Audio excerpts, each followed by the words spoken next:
이 사람을 전 남편이나 남편이라고 부르기엔 애매한 부분이 있네요. 솔직히 사람 대접 해주고 싶지도 않고 개자식이라고 불러주고 싶지만 이해하기 쉽게 남자친구라고 적도록 하겠습니다. 저나 남자친구나 서로 결혼을 생각할 나이였기에 연애 시작하면서부터 얼마 지나지 않아 서로 자연스럽게 결혼 이야기가 오고 가기 시작했어요. 맞벌이 생활하는 건 저도 원하는 거였고 서로 다니는 회사가 조건적으로 서로 비슷비슷했기 때문에 네가 잘났네, 내가 잘났네로 나올 이야깃거리도 없었습니다. 단지 결혼을 계속 진행하기에 마음에 걸리는 게 하나 있었습니다. 결혼이라는 게 일륜지대사라잖아요. 저랑 남자친구 둘이서만 서로 좋다고 결혼할 수 있는 게 아니고 사주와 궁합까지는 아니더라도 봐야 할 건 봐야 한다고 생각했어요. 그 중에서도 제가 개인적으로 가장 중요한 게 여겼던 건 두 집안이 서로 융합이 되어 잘 어우러질 수 있는지가 가장 중요하다고 생각했습니다. 고부간의 갈등도 문제지만 양가 어른들끼리의 마찰 때문에도 멀쩡하던 결혼 생활이 파탄이 난다는 이야기는 익히 들어왔거든요. 그렇기에 제가 이 사람을 남편으로 받아들이기 전에 먼저 남편 될 사람의 가족을 충분히 겪어봐야 한다 생각했습니다. 하지만 당장 남자친구의 부모님을 만날 방법이 없었습니다. 남자친구는 어릴 적에 온 가족과 함께 미국으로 이민을 갔다고 했어요. 혼자 이민 생활에 적응을 하지 못해 한국으로 혼자 귀국을 하게 되었다고 했습니다. 가족들부터 친척들까지 전부 오래전에 미국으로 건너가서 다 같이 사업을 하고 있다고는 연애하면서 알게 되었어요. 그야말로 한국 땅에는 남자친구 말고는 친척도 가족도 그 누구도 없이 혼자였던 거였어요. 그 당시에는 비록 월급은 적지만 혼자 혈혈단신으로 자립해서 살고 있는 모습이 생활력 있어 보이고 자립심 있어 보였습니다. 그 모습 덕에 제가 남자친구를 좋은 신랑감으로 보고 있었기도 하고요. 요 몇 년 동안 해외 입국자 격리다 뭐다 해서 남자친구의 부모님께서 한국에 올 수 있는 상황이 아니었습니다. 저희가 미국에 가는 방법도 있었지만 휴가 일수보다 자가격리를 해야 하는 일수가 더 길었기 때문에 그 방법도 쉽지가 않았어요. 남자친구는 상황이 이런데 어쩌겠냐고, 가족들 어차피 미국에 사느라 볼 일도 없는데 그냥 전화로 대충 하면 되는 거 아니겠냐고 신경질을 냈었습니다. 하지만 저도 호락호락하지 않았어요. 선 결혼 후 인사라니 그렇게 하고 싶지도 않았고, 제가 남자친구 가족을 알아가는 만큼 양가 어른들께서도 서로를 알아보는 시간을 갖는 게 필요하다고 생각했기에 유선상으로 대충 넘어가고 싶지는 않다 했어요. 남자친구라도 저희 부모님께 먼저 소개시켜보려고 했던 적이 있었습니다. 그런데 남자친구 어머니께서 그렇게는 하지 말라고 하셨다네요. 여자가 먼저 남자 쪽에 인사를 하는 게 순서라고 했다고요. 청혼 후에 남자친구가 저희 부모님께 먼저 허락을 받는 게 맞는 순서라고 생각이 들긴 했는데 순서가 뭐가 중요하겠어요. 제 생각에는 남자친구 쪽에서도 결혼 이야기를 이렇게 미루기 시작하면 제가 마음이 조급해져서 전화상으로 결혼 진행을 하자고 들 거라고 생각해서 그런 게 아닐까? 하고 그냥 넘겼습니다. 저도 제가 고집 부리는 거 알고 있었고 그 생각을 바꿀 마음도 없었거든요. 백신도 개발된다 하고 자가격리도 금방 지나가겠지 했는데 그렇게 오래 걸릴 줄은 몰랐어요. 덕분에 결혼 준비는 더 이상 진행이 되지 못했습니다. 작년 말부터 해서 상황이 나아지는가 싶더니 또 변이 바이러스다 뭐다 해서 미뤄지고 미뤄졌어요.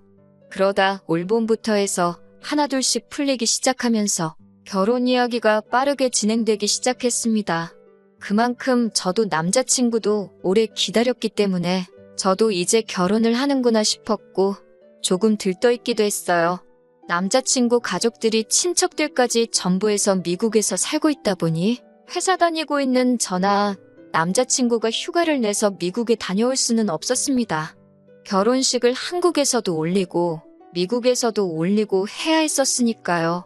그래서 남자친구 부모님이 한국에 잠깐 방문하시는 걸로 정해지게 되었는데 아버님 쪽에 사정이 생겨서 어머님만 혼자 오시게 되었어요.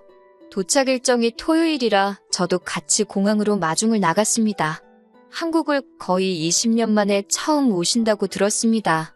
남자친구도 가족들과 떨어져 살면서 어머니를 거의 10년 만에 다시 만나게 된 거다 보니 엄청 들떠 있어 보였고요. 입국장에서 감격의 모자 상봉을 옆에서 지켜봤는데 제가 다 눈물이 찔끔 날 정도였습니다. 어머님은 작은 체구의 평범한 인상을 가진 분이셨고 웃음도 많은 분이셨어요. 평소에 남자친구랑 전화통화하면서 제 이야기 많이 들었다고 하면서 아들이 한국 땅에 혼자 지내면서 외로움에 많이 힘들어했는데 제 덕분에 당신들 마음이 많이 놓였다고 하시면서 고맙다고 하시더라고요. 제 고집 때문에 결혼도 미뤄지고 중간중간 오고 간 이야기 때문에 저를 안 좋게 보실 거라고 생각했었는데 저를 좋게 봐주고 계신 것 같아서 마음이 많이 놓였습니다. 2주 일정으로 오셨기에 호텔에 장기 투숙을 예약해놓고 식사도 근처에 있는 분위기 좋은 곳을 예약해 놓았는데 어머님께서 막무가내로 고집을 부리시더라고요. 아들하고 같이 지내고 싶다고 오랜만에 집밥도 해먹이고 싶다고 하시면서 남자친구 자취방에서 지낼 테니 예약은 취소해버리라고 하시는 거예요. 남자친구가 당시 지내던 자취방이 주방 비슷한 게 딸려있기는 했지만 4평짜리 원룸이라 솔직히 음식 해먹을 수 있는 환경은 아니었어요. 두 사람 들어가면 집이 꽉 차는 느낌이라 거기서 지내실 만한 상황도 아니었고요. 주방에 조리도구라고는 라면 냄비 하나밖에 없는 데다가 환기도 잘 안 되는데 같이 지내시긴 조금 힘들 것 같다고 호텔에서 편하게 계시는 게 어떻냐고 물었지요. 식사 예약해 놓은 곳도 몇 주 전부터 해서 제가 힘들게 예약해 놓은 상태고 예약금도 일부 걸려 있었거든요. 당일 취소 시에는 예약금 한 불도 못 받았고요. 그런데 어머님이 정색을 하시더라고요. 자기가 제일 싫어하는 게 말대꾸라고 하면서 남자친구 어릴 때는 자기 하는 말에 토달면 말보다 싸대기가 먼저 나갔다고 어른이 하는 말에 토다는 게 맞다고 생각하냐고 하시는 거예요. 그때는 저도 처음 뵌다고 제 일정 취소하고 마중 나온 거고 아직 결혼 전이라 남이나 마찬가지인데 사대기가 올라갔네 하는 말을 들으니 기분이 영 그렇더라고요. 남자친구가 제 팔을 잡아 끌어 한쪽으로 데리고 가서는 어머님이 사업하시는 분이시고 미국에서도 자수성가 한 데다가 친척들 통틀어서도 가장 성공하신 분이라고 그래서 고집도 보통이 아니고 자기가 무조건 옳다고 생각하는 분이시랍니다.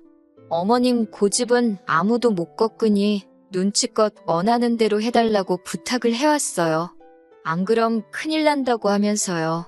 10년 만에 아들하고 재회했는데 어련하실까 싶기도 하고 속은 찝찝했지만 그러라고 했습니다. 그런데 호텔 예약의 경우에는 예약금 환불 규정이 있기는 했는데 환불 받아봐야 20%밖에 못 돌려받는다길래 일단 체크인은 해놓는 게 어떠냐고 물어봤더니 어머님이 또 기분 나쁜 표정을 지으시더라고요. 정 그러면 제 돈 내고 해놓으라길래 그냥 취소해버렸습니다. 어차피 제 돈도 아니고 남자친구 돈이었으니까요. 기어이 제 말 무시하고 남자친구 자취방에서 지내시더니 3일 만에 남자친구가 먼저 불편해서 안 되겠다고 호텔 좀 다시 알아봐 달라고 연락이 오더라고요. 직접 알아보던가 근처에 있는 싸구려 모텔이라도 잡아드리라 했습니다. 남자친구와 연애하는 동안 가족들에 대한 이야기는 거의 했던 적이 없어서 첫 인상과는 전혀 다른 반전스러운 어머님 성격에 당혹스러웠습니다. 짧은 일정의 상견례도 진행하고 했어야 했는데 어머님이 아들하고 시간 보내는 게 그렇게 좋으셨는지 남자친구를 저희 부모님께 소개시킬 시간을 안 주시더라고요. 어차피 상견례 날 다 보게 될 텐데 뭐하러 인사를 가느냐는 듯이 나와서 남자친구와 나중에 전화로 대판 싸웠습니다. 어머니 10년 만에 보면 충분히 그럴 수 있다는 게 이해가 되면서도 이 모든 게 우리 결혼을 위해서 진행되고 있는 건데 너무 무신경한 것 같아서 서운했거든요. 결국 옆구리 찔러서 절받기식으로 하루 시간을 내서 남편만 따로 불러내 친정부모님께 인사를 드리게 되었습니다. 제가 뭐 옛날 드라마에서 나오는 것처럼 따님을 제게 주십시오 같은 극적인 것까지 기대한 건 아니거든요. 그래도 제가 당시 예비 시어머니라고 눈치 살살 보면서 성질 죽여가며 맞춰갔던 것도 있으니 어느 정도 적당히 싹싹하게 굴어줬으면 하는 기대가 있었습니다. 아버지께서 남자친구한테 평소 아낀다고 거의 10년 가까이 뚜껑도 따지 않은 양주를 꺼내면서까지 술을 한 잔 권하셨어요. 그런데 남자친구는 어머니가 집에서 기다리신다고 술은 안 된다고 하면서 술잔을 뒤집어 놓더라고요. 억지로 마시라는 것도 아니고 술 한 잔 받아서 마시는 척만 해줘도 충분했을 텐데 그 자리에서 저희 아버지 무안하게 만드는 모습 보니까 너무 서운했습니다. 저는 시어머니 되실 분이라고 원하는 대로 다 맞춰줬는데 남자친구는 자기 어머니 챙긴다고 하는 걸 보니 말이죠. 친정 부모님께서는 남자친구가 어머니 걱정도 되고 자리가 긴장도 되고 하니까 그랬을 거라며 좋게 넘어가셨지만 끝내 서운함이 컸어요. 그래도 저희 부모님은 그동안 제가 남자친구와 결혼을 전제로 쭉 연애해왔던 걸 옆에서 지켜봐 오셨고 살아보면 생활력 있는 남자가 최고라고 하면서 어느 정도 마음에 들어라 하셨던 것 같아요. 그리고 이틀 뒤에 양가 상견례를 진행하게 되었습니다. 어머님 일정에 맞추다 보니 시간이 빠듯해서 상견례 자리에서 최대한 많은 이야기를 나눠야 했습니다. 신혼집 문제에 대해서 이야기가 오고 갔어요. 남자친구 친척분 중 한 분께서 은퇴 후에는 다시 한국으로 역이민을 오려고 하시는 분이 계셔서 한국에 집을 미리 사두셨다고 합니다. 서울은 아니고 경기도 쪽 구도시에 있는 오래된 아파트라고 하더라고요. 결혼하면 그 집을 비워놓을 테니 일단 그 집에서 신혼살림을 차리는 게 어떻냐고 하시더군요. 남자친구 부모님이 현재 미국에 진행 중인 큰 사업이 있어서 돈이 묶여있는 상황인데다가 한국으로 송금 시에 세금 문제도 있고 해서 당장 집을 해주기에는 무리가 있다고 하시면서요. 다행히 그 지역에서 회사까지 대중교통으로 통근이 가능한 거리이기도 해서 신혼생활을 거기서 시작하는 건 큰 무리가 없겠어서 저도 좋다고 했습니다. 제가 모아놓은 돈이나 저희 부모님이 지원해주시는 돈은 남자친구 부모님 돈 문제가 해결돼서 진짜 신혼집을 구할 때 그때 쓰겠다고 했고요. 그런데 남자친구 어머니가 그래도 신혼집인데 리모델링 정도는 해야지 않겠냐면서 남자 쪽에서 집을 한 거나 마찬가지니 저희 보고 리모델링을 하면 좋겠다고 하는 거예요. 저도 오래된 아파트보다 고쳐놓은 집에서 사는 게 좋지만 그게 돈이 한 푼 두 푼이 드는 게 아니잖아요? 거기에 남자친구 친척분이 은퇴 후에 지낼 집이라고 하니 명의 문제도 있었고요. 어떻게 해도 내 재산이 될 수 없는 집이나 마찬가지인데 남의 집을 제가 고쳐가면서까지 그 집에 살아야 할 이유가 없다고 생각했어요. 차라리 집을 해주실 때까지 남자친구가 불편하더라도 저희 부모님 집에서 사는 게 더 낫지 않겠냐고 한마디 했습니다. 저희 부모님도 그건 아닌 것 같다고 나중에 아이들 명의로 집을 구하고 그때 리모델링이 필요하면 그렇게 하는 게 좋겠다고. 리모델링까지는 아니지만 장판이나 도배 정도는 새로 하고 가전이나 가구 같은 건 이사 갈 때 도로 가져가도 되는 부분이니 그건 저희 쪽에서 책임지겠다고 하셨어요. 남자친구 어머니도 저희 부모님 앞에서는 고집을 따로 부리지 않았고 그럼 그렇게 하자고 이내 수긍하시더라고요. 중간에 조금 문제가 생길 뻔했지만 아무튼 당장 결혼 후에 머물 집 문제는 해결이 되었고 결혼식 이야기로 넘어갔습니다. 예식장의 경우는 저랑 남자친구가 전부터 알아본 곳이 있었어요. 그런데 남자친구 어머니가 결혼식은 나중으로 미룰 수 없냐고 하더라고요. 무슨 문제라도 있느냐 물어보니 미국에서 진행하는 사업이 끝나면 친척들도 전부 다 데리고 오시겠다고요. 남자친구가 한국에 인맥이 거의 없고 불러봐야 회사 동료 정도밖에 없는데 다 불러봐야 20명 남짓 되겠더라고요. 최소 보증 인원 때문에 식대는 식대대로 나가고 신랑 측 하객석이 텅 비어있으면 아들이 기가 죽지 않겠냐고 부탁을 하셨어요. 안 그래도 미뤄진 결혼인데 더 미루자고 하시는 말씀이냐 하니 그건 아니고 일단 저희 부모님 비행기표를 보내드릴 테니 미국에서는 먼저 식을 올리자고 하시는 겁니다. 미국에서야 어차피 저희 쪽 하객은 없는 거나 마찬가지니까요. 저나 저희 부모님이 듣기에도 남자친구 하객 문제라든지 그런 것들이 어느 정도 합당한 부분이 있는 것 같아서 그렇게 하기로 정했습니다. 저희는 미국에서 식을 올리고 남미 쪽 휴양지로 바로 신혼여행을 떠나기로 했습니다. 저희 부모님도 모처럼 해외여행인데 신혼여행지에 어떻게 따라가겠냐고 하시면서 미국 동부관광을 패키지 끊어서 다녀오기로 했습니다. 그렇게 남자친구 어머니는 결혼 문제를 마무리 짓고 미국으로 돌아가셨습니다. 결혼은 확실시되었는데 웨딩사진 촬영이 끝나고 나니 준비라고 할 게 아무것도 없었어요. 한국에서 올리는 결혼식 날짜가 정해져 있지 않으니 예식장 같은 것도 알아볼 필요 없었고, 집도 저희 집이 아니라 남자친구 친척 집에서 한동안 살게 되었고, 예산 같은 것도 정확히 모르니 집을 알아보러 다닐 수도 없었습니다. 아무튼 그렇게 시간은 흘러서 미국 가는 비행기에 몸을 싣게 되었습니다. 그래도 비행기 타고 해외로 가고 있고, 그 일정에 진짜 결혼식은 아니지만 결혼식이 포함되어 있고 신혼여행까지 다녀오니 그때서야 결혼을 했다는 게 실감이 나더라고요. 미국에 도착하자마자 3일의 일정으로 남자친구 부모님이 사는 지역에서 시간을 보냈습니다. 미국이라고 별 다른 거 없더라고요. 저는 영화에서 보던 것처럼 야외에 성대하게 차려진 결혼식을 생각했는데 예식장이라고 시부모님이 다니는 교회를 예약해 놓으셨더라고요. 전체적으로는 제가 상상한 것보다 아쉬움이 많이 남는 결혼식이었네요. 음식도 한인마트 반찬 가게에서 주문하신 것 같고, 아무튼 그렇게 결혼식이 끝나고 저희 부모님은 호텔로 숙소를 변경해서 패키지 관광 일정에 맞추기 시작했고, 저희는 하루 더 쉬고 시어머니가 운전하는 차를 타고 공항으로 향했습니다. 그런데 차에 못 보던 여행 가방이 하나 실려 있었어요. 수속을 마치고 출국장 안으로 들어가는데 남자친구 어머니도 같이 그 여행 가방을 끌고 따라 들어오시더라고요. 솔직히 그때 섬뜩했습니다. 혹시 설마 우리 신혼여행지까지 따라오시는 건가 싶어가지고요. 제 표정이 안 좋은 걸 보고는 같이 신혼여행 가는 거 아니라고 혼자 어디 좀 다녀오려고 한다고 하셨습니다. 그때 안도의 한숨을 내쉬었는데 차라리 신혼여행을 같이 따라갔으면 더 나았겠다는 생각이 드네요.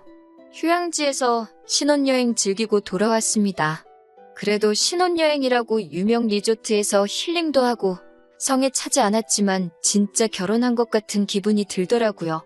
그리고 이제 각자 집으로 들어가는 게 아니고 우리 신혼집이라고 하기에는 조금 거리감이 있었지만 어쨌든 같이 지내게 될 집으로 가는 거였으니까요.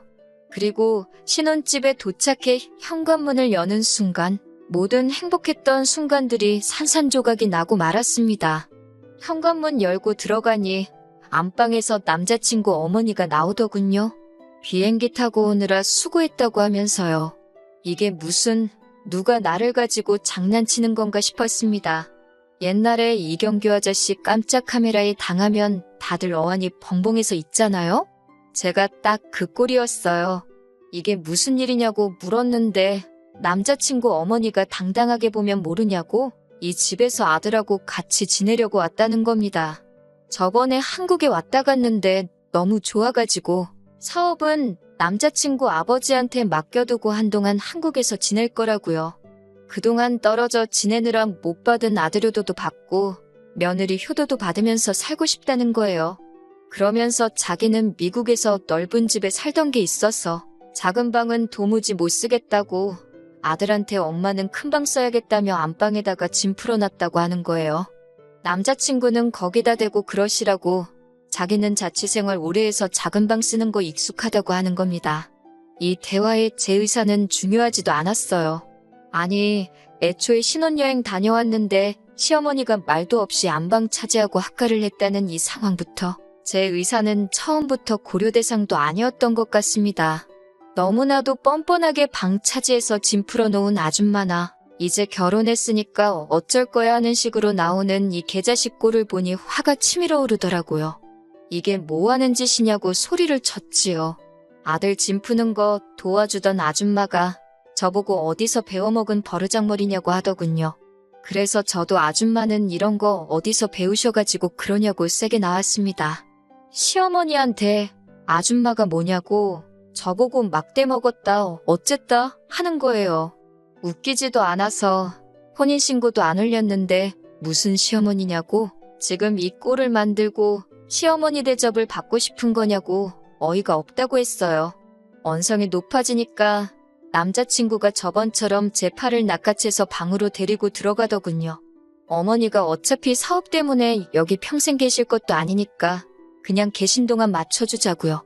집도 어머니가 해주신 집 아니냐고 하는데 이게 니네 친척집이지 무슨 어머니가 해준 집이냐고 따졌지요. 아직 받지도 않은 돈 가지고 유세 떨지 말라고. 그렇게 따지면 나도 우리 집 시골에 금송아지 10마리 있다고 소리를 질렀습니다. 방에서도 제가 좀처럼 풀지 않으니까 그 아줌마가 따라 들어오더군요. 결혼식도 올렸는데 어쩔 거냐고 하길래 결혼식도 어디 교회 예배만도 못한 걸 준비해가지고는 결혼식이라고 하고 있다고 했어요. 어쩐지 미국 출발하기 전에 혼인신고부터 올리자고 하던 남자친구 속뜻이 뭔지 뻔히 보이더라고요. 혼인신고는 한국에서 결혼식 올리고 그 이후에 하자고 하고 거절한 게 정말 신의 한 수였습니다. 미국 놀러 간다고 들떠서 덜컥 혼인신고 올렸으면 정말 어떻게 해보지도 못할 뻔했으니까요. 아무튼 저는 이 상황 이해할 생각 없고 두 사람이 어떻게 나와도 마음 돌릴 생각 없으니 결혼이고 나발이고 없던 걸로 하자고 했습니다. 혼인신고도 안 했으니 문제될 것도 없다 했어요. 그러니까 남자친구가 혼인신고 안 했어도 자기는 주변에 다 결혼한다고 말했고 회사에도 휴가 내면서 결혼식 올린다고 했다는 겁니다. 그 말이 끝나기 무섭게 제가 남자친구 뺨싸대기를 한 대 올려버렸어요. 남자친구 어머니가 그 장면을 보고 거품을 물면서 정말 발광을 하더라고요. 아줌마가 아들이 말대꾸하면 뺨싸대기 올렸다면서요? 아줌마 아들이 저한테 말대꾸하길래 저도 똑같이 한 거예요. 하고 대답을 했습니다. 그 뒤로는 남자친구가 어떻게든 제 기분 달래려고 말을 꺼내려고 할 때마다 박수치는 소리처럼 들릴 정도로 남자친구 뺨싸대기를 올려붙였어요. 몇 대 맞더니 나중에는 말을 꺼내려다가도 제 눈만 마주치면 움찔하고는 아무 말도 못하더라고요. 제가 제 짐 들고 나오면서 밖에다가 내가 사실혼 관계이고 진짜 결혼식을 올렸고 마음대로 말하고 다니라고 했습니다. 빈집에 시어미가 몰래 안방차지해서 같이 살자 그래서 이혼했다 그러면 세상 누가 니들 편 들어주겠냐고. 당신들 얼굴에 침 뱉게 하고 싶으면 실컷 하라고 했습니다. 그러고 집에 돌아왔는데 친정부모님께서 제게 정말 미안해하더라고요. 시어머니 자리가 별로 안 좋아 보였는데 결혼식만 올리고 나면 떨어져 살 테니 괜찮겠지 하고 넘겼다고.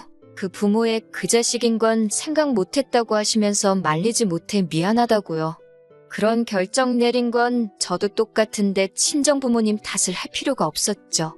오히려 진짜 혼인신고 올리기 전부터 저렇게 나와줘서 다행인 거 아니냐고. 이혼녀 딱지 안 붙은 것만 해도 다행이지 않냐고 하고 좋게 받아들이는 척 했네요. 남자친구 뺨따기만 20대는 넘게 올린 것 같은데 고작 그거 가지고는 분이 풀리지가 않아요. 그 아줌마한테 한 방이라도 크게 먹여줬어야 했는데 말입니다. 그렇게 좋아하는 아들하고 평생 지지고 볶고 둘이서 살면 딱 될 것 같아요. 제정신머리로 그런 아줌마 모시고 살 여자는 세상에 없을 테니 말입니다. 3개월 만인가요? 뭐 좋은 일은 아니고 뒷내용 궁금하실 분들도 계실까봐 이렇게 후기를 보내드리게 되었습니다. 남자친구한테 연락이 왔었거든요. 무시했는데 저희 회사까지 찾아왔더라고요. 소중히 마지못해서 아내 될 사람한테도 숨기고 안방까지 내주며 모시려고 했던 어머니랑 같이 말입니다. 이야기는 뻔했어요. 어머님은 둘 사이에 자기가 껴드는 게 아니었는데 미안하다고 사과하고 남자친구도 자기가 더 잘하겠다고 다시 시작하자고 하는 말이었죠. 그때 저보고 모시고 살라고 우겨대고 싸대기를 날린다던 그 모습은 어디 가고 아주 납작 엎드려서 싹싹 빌더라고요. 뻔한 이야기더라고요. 그 잘난 사업 때문에 아줌마가 아들 곁을 평생 지켜줄 수가 없으니 뒷바라지 해줄 사람이 필요했던 거예요. 막상 한국에서 3개월 살아보니 지 아들이 미국에서 살다 왔다는 것 빼고 어디 내세울 거 하나도 없는 놈이라는 걸 깨달은 거죠. 나이도 찼고 학연도 지연도 혈연도 없는 이 나라에서 남자친구가 지금 다니는 회사보다 더 성공할 방법은 없는 거나 마찬가지였습니다. 그렇다고 돈이 재벌만큼 많은 것도 아닌데 그 돈 얼마 때문에 미래도 없고 시자 들어간다고 우스대는 집구석에 요즘 어떤 여자가 결혼을 하겠어요? 어머님이 그걸 깨닫는 데는 3개월도 걸리지 않은 거죠. 아마 모르긴 몰라도 저 모르게 아들 다른 여자 엮어보려고 노력도 했을 겁니다. 도무지 답은 안 나오지. 미국에는 돌아가야 하지. 아들 인생은 망한 것 같지. 저한테 비는 것 말고는 다른 방법이 없다고 생각했던 거죠. 그래서 일 없다고 했습니다. 애초에 저를 사람 대접해주는 집구석이었으면 어머니가 한국에서 잠깐 머무시는 동안 한 집에 지내도 좋겠느냐고 저에게 물어봤었을 거예요. 그런데 지들끼리 몰래 결정해서 저질러 놓고 저보고 이해하라고 하는 집구석에 제가 제 발로 돌아갈 일이 뭐가 있겠어요? 뭔 꼴을 당하려고 말이에요. 남자친구 어머니한테 어머님이 저라면 어머님 아들한테 시집 가겠어요? 하고 물으니 그렇다라고 대답은 하지만 말끝을 흐리면서 자신감 없이 대답하는 거 보니 어머님도 자기 아들이라고 어떻게 욕은 못하겠고 그렇다고 저한테 욕을 하자니 아들이 마음에 걸리는 것 같아 보여서 속이 후련하더라고요. 결론은 일 없습니다. 였습니다. 아무쪼록 미국 돌아가는 길에 아무 일도 없기를 바라고 남자친구한테도 아는 사람 한 명도 없는 한국 땅에서 어디 미국에서 사업하신다는 어머니 믿고 한번 잘 살아보라고 했어요. 그리고 혹시나 결혼하게 된다면 안방은 언제 올지 모르는 어머님 위해서 비워두어야 한다는 것도 알려주라고 했지요. 그때 마지막에 성질만 부리고 할 말을 못해서 답답했던 게 있었는데 이렇게 다 쏟아낼 자리까지 만들어주고 아주 속이 시원했습니다. 복수까지 할 필요는 없겠지만 제가 할 수 있는 최고의 복수는 남자친구와 연애할 때보다 헤어지고 난 뒤 더 잘 지내는 게 최고의 복수가 아닐까 해요. 눈꽃만치의 미련도 남아있지 않으니 그거 하나만큼은 쉬울 것 같네요. 후기 기다려주신 분들께 감사드리고 제 이야기는 여기서 이만 마치도록 하겠습니다.